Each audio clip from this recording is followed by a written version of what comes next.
اللہ کے قرآن سے سورہ زمر شریف کی جو آیہ مقدسہ میں نے آپ احباب کے گوش گزار کی ہے، اس کا آغاز کچھ میرا رب تعالیٰ یوں فرماتا ہے، قل یا عبادی الذین اسرفوا علی انفسہم۔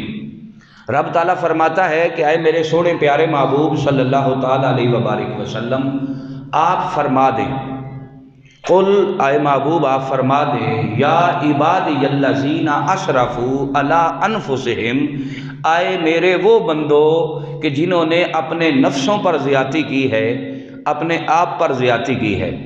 بندے نافرمان ہیں، مگر رب تعالیٰ کا انداز مخاطب اتنا پیارا ہے کہ رب تعالیٰ پھر بھی فرماتا ہے یا عبادی، آئے میرے بندو۔ اللہ تعالیٰ یہ نہیں فرماتا کہ یہ میرے نہیں ہیں۔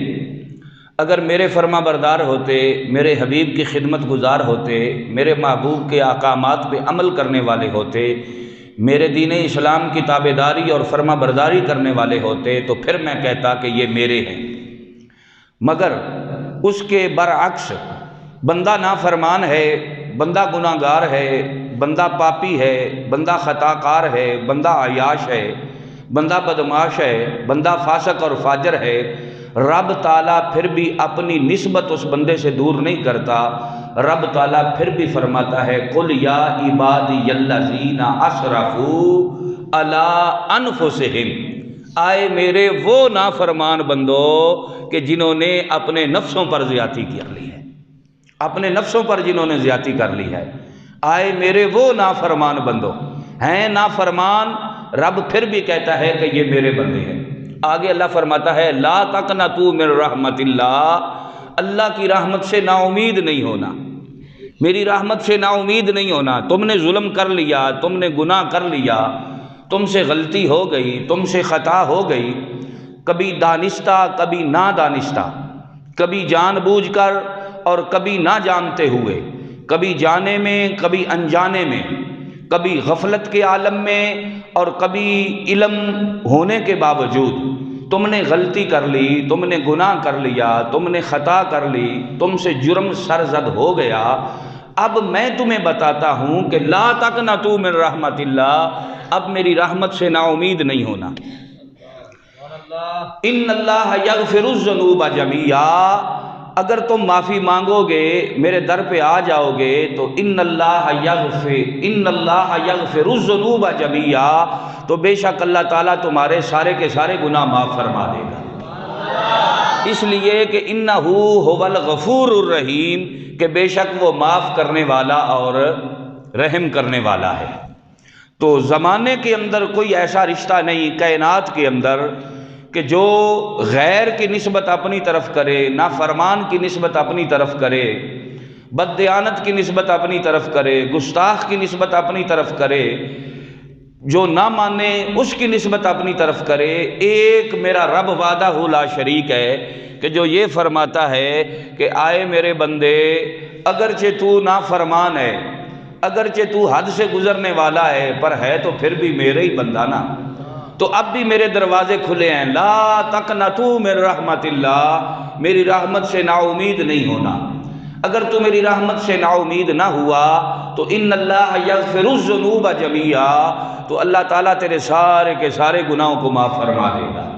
انہ هو الغفور الرحیم، کہ بے شک وہ معاف کرنے والا اور رحم کرنے والا ہے۔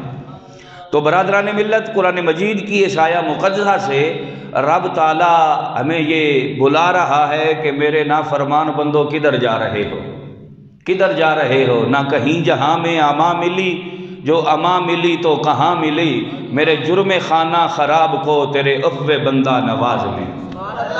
تمہیں کہاں اما ملے گی؟ کون تمہارے بخشے گا؟ کون تمہیں معاف کرے گا؟ آ جاؤ میرے در پہ آ جاؤ۔ شیخ سعدی رحمۃ اللہ علیہ گلستان میں بیان کرتے ہیں کہ جب انسان سے گناہ سرزد ہوتا ہے، پھر گناہ کرنے کے بعد اللہ تعالیٰ اسے توفیق توبہ عطا فرماتا ہے، تو پھر وہ رب کے در پہ آتا ہے، کہتا ہے یا اللہ معاف کر دے۔ بے نیاز ہے وہ، پھر کہتا ہے یا اللہ معاف کر دے۔ اس کی مرضی آئے معاف کرے، نہ مرضی آئے نہ کرے، یہ پھر گڑ گڑا کے کہتا ہے میرے اللہ مجھے معاف کر دے۔ وہ چاہے تو اس سے اعراض کرے، چاہے تو معاف کر دے۔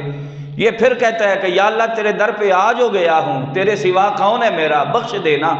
تو رب تعالیٰ فرشتوں کو بلا کے کہتا ہے یا ملائکتی قد استحییت من عبدی لیس لہ غیری، آئے میرے فرشتوں دیکھو میرا بندہ میرے دروازے پہ آ گیا ہے، اب مجھے اس کی آنسوؤں سے شرم آتی ہے۔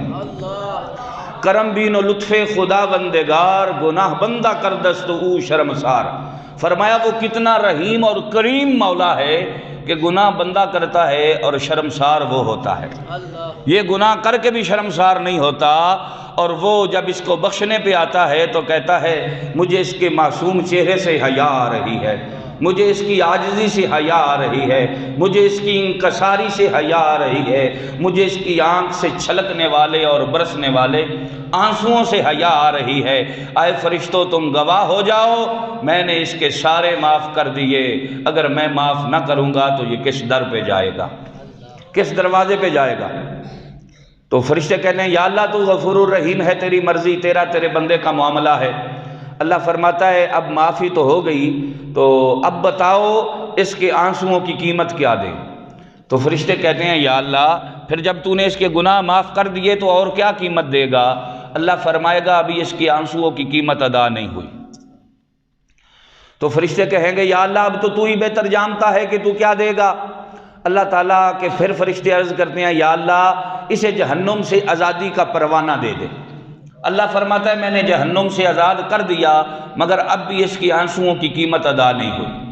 یا اللہ پھر اسے جنت کا سرٹیفکیٹ دے دے، جنت کے دخول کا ٹکٹ دے دے۔ اللہ فرماتا ہے میں نے جنت بھی اس کو دے دی، مگر اب بھی اس کی آنسوؤں کی قیمت ادا نہیں ہوئی۔ فرشتے عرض کرتے ہیں یا اللہ پھر اور جو یہ مانگتا ہے اسے وہ دے دے۔ اللہ رب العالمین فرماتا ہے جو اس نے مانگا میں نے وہ بھی دے دیا، مگر اب بھی اس کی آنسوؤں کی قیمت ادا نہیں ہوئی۔ تو فرشتے عرض کرتے ہیں مالک اب تو کیا دے گا، وہ کیا لے گا، یا تو جانے یا تیرا بندہ جانے۔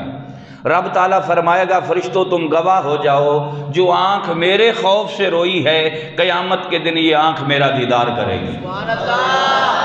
یہ اس کی آنسوؤں کی قیمت ہے۔ تو قل یا عبادی الذین اسرفوا، آئے میرے نافرمان بندو، آئے میرے نافرمان بندو، الا انفسہم، جو تم نے اپنے نفسوں پر ظلم کیا ہے، زیادتی کی ہے، جو تم حد سے آگے بڑھے ہو، لا تقنطوا من رحمت اللہ، میری رحمت سے نا امید۔